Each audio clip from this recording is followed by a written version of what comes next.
Sziasztok! Megnézzük, hogy mi újság az Excel. Mi van vele, hogy van ő, mit lehet róla tudni, akar-e még tőletek bármit, gondol-e rátok, érez-e valamit még irántatok, úgyhogy ezt a szokásos kérdéskört nézzük meg most újra. Mi újság ezzel az Excel, ez a kérdés most, mi van vele, hogy van ő, mit lehet róla tudni, hogy van ő.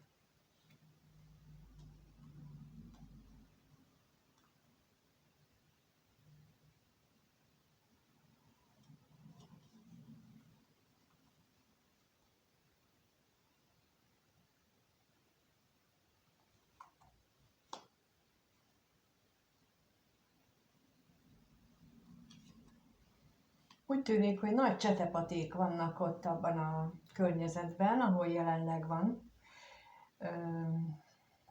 Hát, ha van neki párkapcsolata, vagy van neki kapcsolata most, akkor ott, tehát mindenképpen, ahol ő most jelenleg van, ott hát eléggé eldurulnak a dolgok, és ez is valószínűleg, és valószínűleg sok minden más is, elgondolkoztatja őt sok mindenről.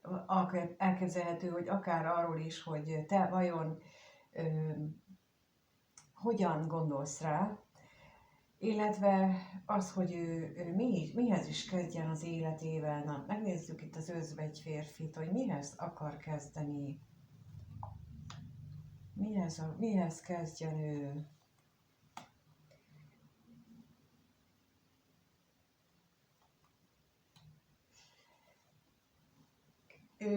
Azt hiszem, hogy néhány esetben, és nem is kevés ez a néhány, meglehetősen szerencsétlennek tartja magát, vagyis az ő életét, hogy ő neki ilyen nem jöttek össze a dolgai. Ez a tipikus az, amikor a másikat, a környezetet hibáztatjuk, ez az áldozati szerep, és ezzel általában azt szoktuk leplezni, amikor ilyen szerepet veszünk fel, hogy másokat hibáztatunk, hogy bizony van nekünk valami belső sérülésünk, amit jó lenne, hogyha már végre szembenéznénk vele, és azzal foglalkoznánk. Ez igaz lehet akkor is, amikor azt hisszük, hogy nincs, viszont a szüleinktől, az őseinktől, régebbi felmenőktől is hozhatunk olyan sérülést, aminek a létezéséről nincs fogalmunk.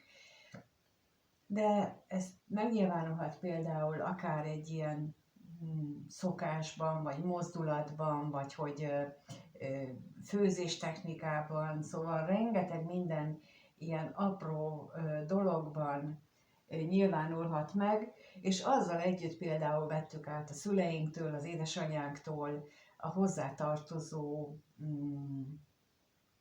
hitrendszert is, és ha így van, például, hogyha a nagyszülőknél nehézségek voltak a párkapcsolatban, és akkor a nagymama így fogta meg a lábast, vagy úgy sütötte azt a izét, és akkor az édesanyjánk úgy tanulta meg tőle, és úgy adta tovább nekünk, akkor ezzel együtt adta tovább az egészet, az egész problémát, mondjuk így. És ez egy nagyon vadnak tűnő gondolat, de higgyétek el, hogy ez így működik. Erőt ad, energiát ad tovább, mert hogy minden energia. És nem azt adja tovább, hogy belesújkolja a fejünkbe, hanem azt, hogyha ez meg ez történik, akkor mi azt meg azt fogunk rá lépni, akkor is, hogyha egyébként nem így gondolkodunk, és mégis. Érdemes ezen elgondolkodni és megvizsgálni a saját életünket, mert bizony ezt, amikor a családi karmaoldást csináljuk, akkor számtalanszor kijött az, hogy ja, hát akkor ezért csinálok én ezt. Tehát nagyon sokszor volt, amikor ezt így kaptam, amikor meg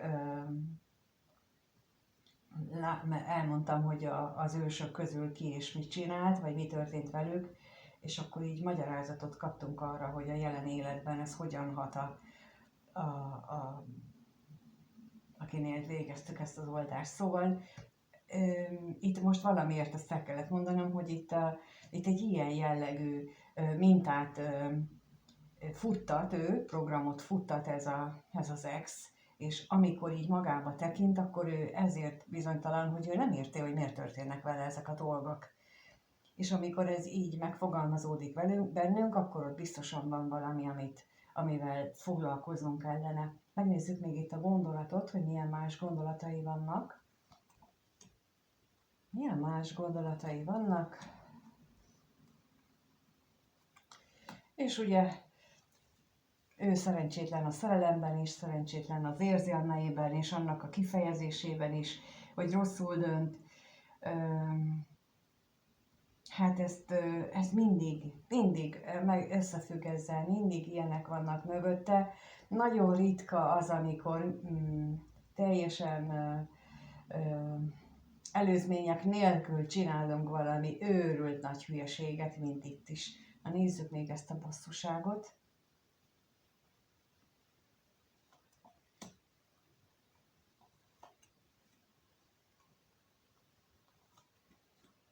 Mint ahogy mondtam, itt elképesztően nagy viták lehetnek abban a családban, ahol ő van, vagy abban a környezetben, ahol ő van, és itt nagyon fontos lenne a változtatás, az értékesebbre való változtatás, de ezek nélkül ez szinte lehetetlen.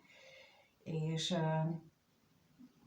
tudom, hogy furcsán hangzik, hogy azt gondolom, hogy arról beszélek, hogy például egy ilyen szerelmi csalódás az ilyen messziről jön, meg hogy mennyi mindennel összefügg, csak az a probléma, hogy azért nem jutottunk előbbre az elmúlt évtizedekben, pedig sokan járnak így, vagy sokan gondolják azt, hogy ők önmunkát végeznek, mert mindent így önmagában nézünk, de semmi nem önmagában való. Az emberi test sem önmagában való. Itt ez rengeteg sejt, szerv együttműködése.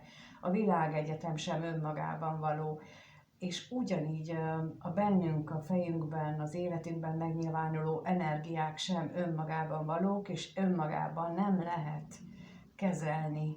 Tehát biztos tapasztaljátok, hogyha elmentek orvoshoz, hát hogyha csak egy dolgot kezelnek, akkor előbb-utóbb kiderül, hogy ja, hát mással is probléma van. Azért, mert nem egy beteg, nem egy szervünk betegszik meg, hanem az már valahova már kapcsolódik, és ugyanígy van ez a lelki problémákkal is, hogy sorozatban jön, még akkor is, hogyha nem tudjuk, és ezért igyekszem azt megvilágítani, hogy hogyan működik a szervezetünk, hogyan van összeszervezve a létezésünk, és így mindennel összefügg.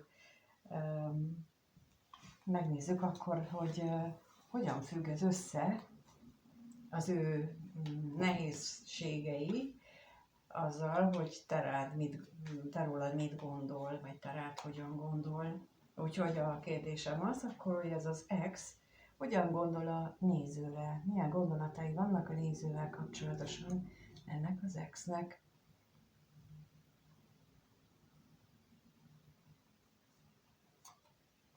Milyen gondolatai vannak.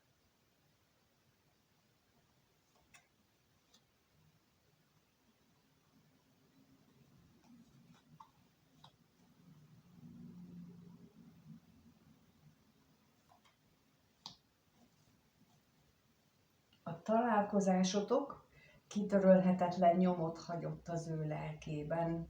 Tulajdonképpen így is lefordíthatnám ezt a sort, mert olyan nagyon jelentős változást hozott a kettőtök találkozása, ami az ő lelkében korábban hát ilyen hazugságok vagy feldítések, dolgokkal nem foglalkoztunk, nem törődtem ezekkel a problémákkal, félresöpörtem őket, és esetleg a veled való találkozás, vagy azáltal, hogy téged megismert, ezeket már nem tudja többé félresöpörni.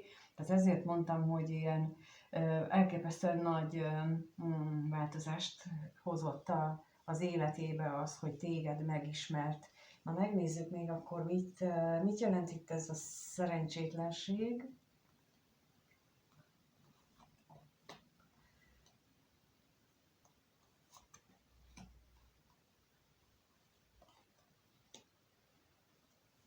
Elképzelhető, hogy ez kezdetben, vagy legalábbis egy idő után mindenképpen arra vezetett,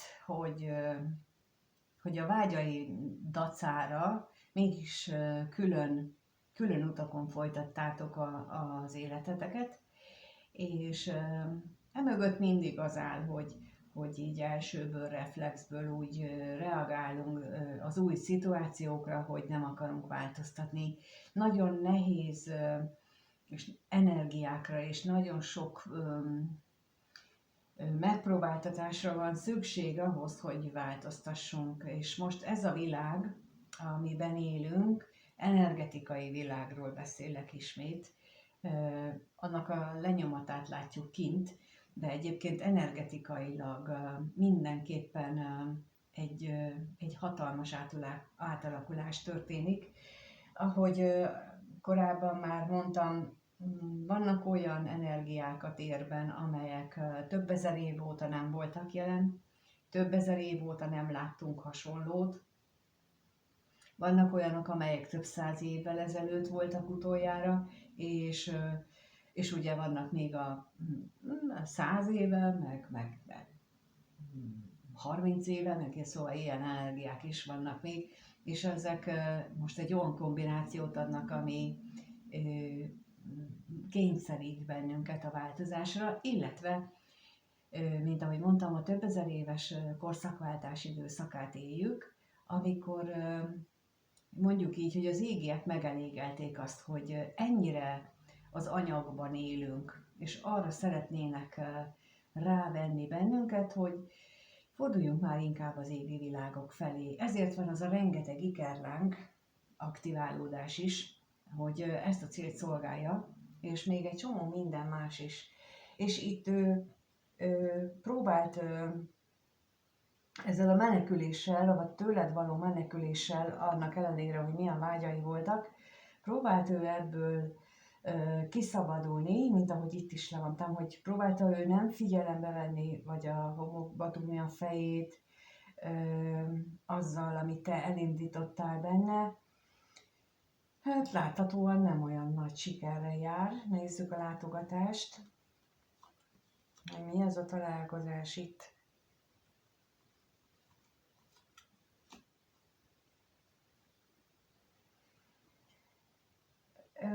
Amikor találkoztatok, elképzelhető, hogy tele volt reménnyel, és meg volt benne az a lendület a változtatáshoz, amire szüksége lett volna, de úgy látom, hogy mégiscsak pontosan ez a vágy, ami volt, ezt indukálta, de mégiscsak úgy látszik, hogy ő a másik utat választott, még a hamisságra kérnék szépen.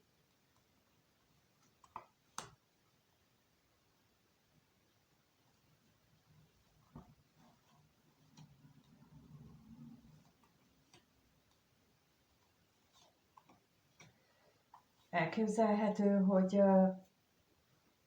egy kapcsolatra is gondolt, amikor ő megfutamodott mondjuk ettől a kettőtől kapcsolatától, vagy egy régi kapcsolatára, vagy esetleg meglévő kapcsolatára, de az, hogy ő milyen veszteséget okoz abban a kapcsolatban az ottani személynek, ezen is elgondolkodott,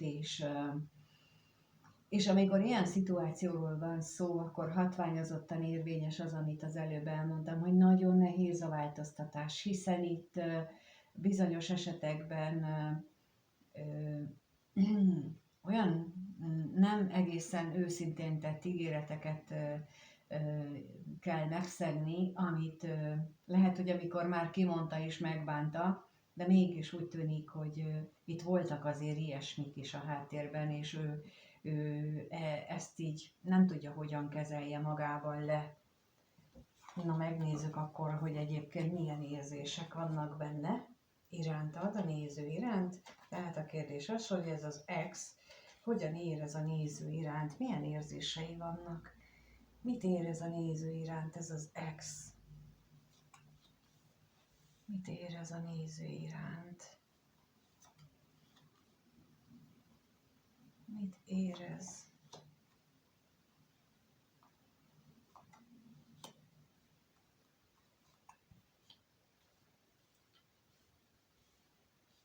Hát mindenképpen egy új világot nyitottál meg neki, újszerű gondolatokat hoztál az életébe, ami arra invitálná őt, hogy a régi hitét, a régi világnézetét ő úgymond kidobja az ablakon, és teljesen megváltoztassa. Lehetséges, hogy ez az, amitől olyan nehéz neki, ami ott a gondolataiban az előbb megjelent. Na nézzük itt a tolvajt.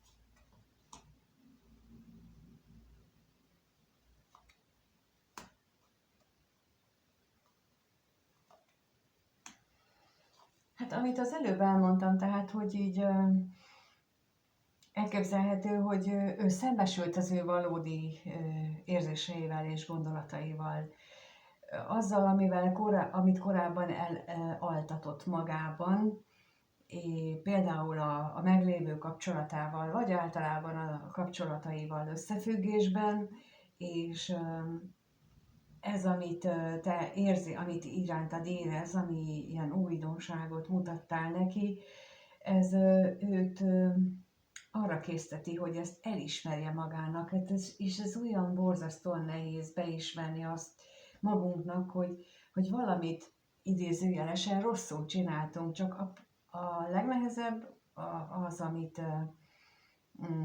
nehéz elérni mindenkinél, vagy a legtöbbnél, aki hallgatja ezt a videót is, hogy azt megértsük, hogy semmit nem csinálunk rosszul. Semmit nem csinálunk úgy, amihez a teremtő nem járult hozzá.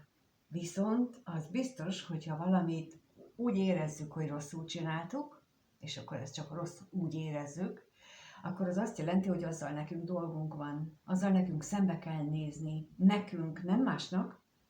Ami rossz történik velünk, nekünk kell szembenézni, hogy miért történik, nem másnak. Nem más okozta azt a szenvedést, hanem mi. Lehet, hogy nem épp akkor is ott, hanem sokkal korábban, de a lényeg az, hogy ez így van, illetve ami nagyon fontos ebben az életben, hogy a dolgokat, mindent úgy fogadjunk el, ahogy jön, akkor is, ha szörnyű. És én mondom azt, amikor volt olyan élethelyzet, amikor már nem is egyszer megkérdeztem az égieket, hogy mivel tudtok még, hogy mit tudtok még rám pakolni, és megmutatták, hogy még tudtak. Szóval, hogy így ez azóta megváltozott jelentősen, és hálás vagyok, hogy ezzel képes voltam, és ezt kívánnám mindenkinek, aki most hallgatja ezt a videót, hogy mielőtt ezt így kimondjuk előtte, azért legyünk hálások, hogy egyáltalán ehhez van erőnk, hogy amit most éppen csinálunk, bármi is legyen az, és hogy ehhez kérünk még több erőt, hogy megváltoztassuk, és úgy, ahogyan az a legjobb lesz. És visszataláljunk az utunkra. Na én most megnézem még itt ezt a kevés pénzt, hogy mi ez az út vajon. Mi ez az út? Hopp, hopp, hopp, hopp. Ahova neki vissza kellene találni, bizony. Hát hozzád kellene visszatalálni, bár ez nagyon is ugye a családi mintával, illetve azzal akit ott az előbb is láttunk már, annak az energiáját érzem, aki itt nem akart neki veszteséget okozni, azzal ütközik a veled való találkozás, és itt bizony megjelenik az, hogy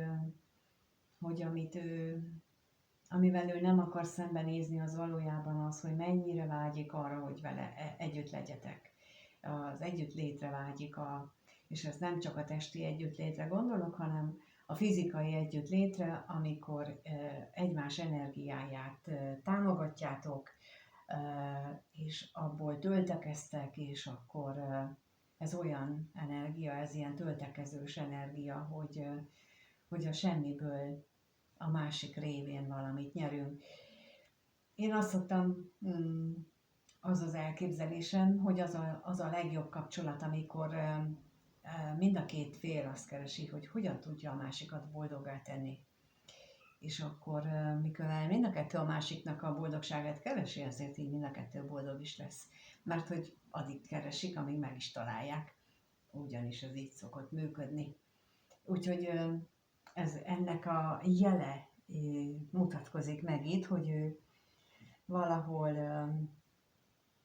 szeretné ezt megélni, bár még nem tart itt, azt hiszem. Tehát, hogy így veled kapcsolatosan nem tart itt, de ennek a hiányát éli meg pillanatnyilag, mert hogy nagyon-nagyon nehéz neki a változtatás. Na, de akkor megnézzük, hogy a következő 1-2 hétben van-e erre esély, hogy ő lépjen feléd. Tehát a kérdés az, hogy ez az ex a néző felé fog-e lépni, mire számíthat a néző a következő 1-2 hétben ettől az ex-től, mire számíthat, mi az, amire számíthat.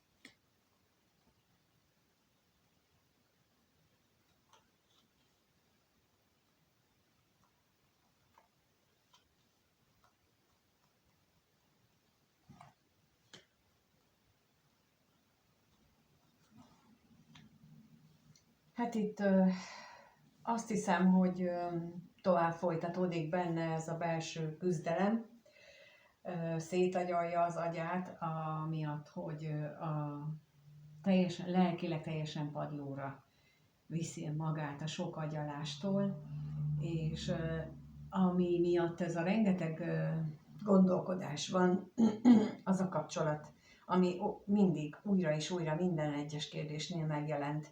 Tehát van neki egy kapcsolat az életében, vagy egy kapcsolattal összefüggő nézőpontja, amit nem tud, nem akar megváltoztatni, és ez annyira feszíti, hát pont amennyire mostani energiák erre rászorítanak minden egyes embert, minden egyes lelket, aki most a Földön él,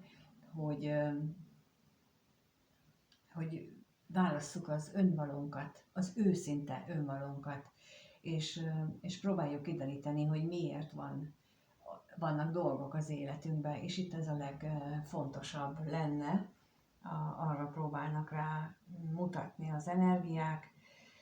Megnézzük a gondolatot.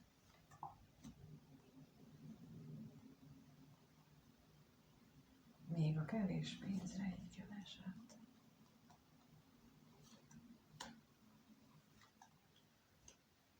Jaj, hát te vagy a gondolataiban. Nagyon fél attól, hogy a veled való találkozás az mit jelent neked, vagy nem jelent semmit tulajdonképpen, ez az, amitől ő fél, hogy neked már nem jelent az semmit, hogyha ti találkoznátok, de az is lehetséges, hogy ő érzi magát annyira üresnek, hogy már abban sem bízik, hogy a veled való találkozás segíthet rajta. Még a mesterséget kérnék szépen.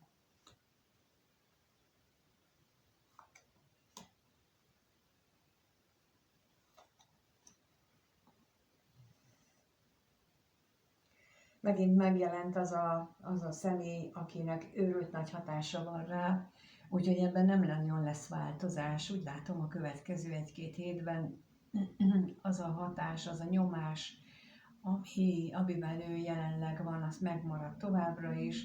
Lehet, hogy nem fog erről beszélni, mert ez túlságosan személyesnek, túlságosan kényes témának érzi, de minden esetre az látható, hogy ez szinte beleőrül, annyit gondolkodik ezen a témán. Köszönöm, hogy itt vagytok és megnéztétek a videót. Javaslom, hogyha ti már foglalkoztatok önmunkával, és nem nagyon érzitek ennek a igazán pozitív hatását, akkor kérjetek tőlem a leírásban megtalálható elérhetőségen, vagy ott van egy link is a leírásban, ahol ilyen kvázi korrepetálást lehet kérni, ahol a megismert dolgokat tudjuk a helyére tenni. Én egy másik szemszögből látom. Én ezzel tudok nagyon sokat segíteni, hogy a sok tapasztalatom, megérzésem, ráhangolódási képességem hatására tudok olyan nézőpontot mutatni, ami segít nektek felhasználni azt a sok tudást, ami bennetek van, segít kiaknázni az erőtöket. Erre nagyon is alkalmas. Ugyanez érvényes nem csak az önismereti munkában, hanem aki asztrológiát tanult már, annak is tudok a legnehezebb területeken, amit általában a direkciók, a szolár-lunár képleteknek a beillesztése, illetve ezekbe hogyan illeszkedik bele a tranzit hatások, mert arról sokat tanulnak, de általában a többiekről azt, hogy nehezen szokták így a rendszert látni. Ebben tudok segíteni, úgyhogy ezért is keresettek nyugodtan. Köszönöm a lájkokat, a feliratkozásokat, és köszönöm, hogy itt vagytok, és mindig nézitek a videókat, a kommenteket is. Köszönöm, és remélem, hogy hamarosan újra találkozunk, és mindenkinek minden jót kívánok addig is, ameddig ez megtörténik. Sziasztok!